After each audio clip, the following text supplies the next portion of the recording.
لا الہ الا اللہ وحدہ لا شریک لہ لہ الملک و لہ الحمد وہو علی کل شیء قدیر الحمدللہ و سبحان اللہ و لا الہ الا اللہ واللہ اکبر اللہم اغفر لی۔ جب بھی کروٹ بدلیں، رات کو یا جاگ آ جائے، یہ لفظ پڑھیں اور اللہم اغفر لی پڑھیں گے تو سارے گناہ معاف ہو جائیں گے۔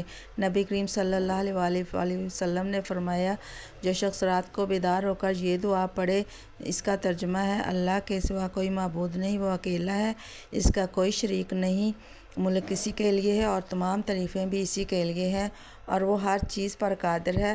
تمام تعریفیں اللہ ہی کے لیے ہیں، اللہ کی ذات پاک ہے، اللہ کے سوا کوئی معبود نہیں اور اللہ سب سے بڑا ہے۔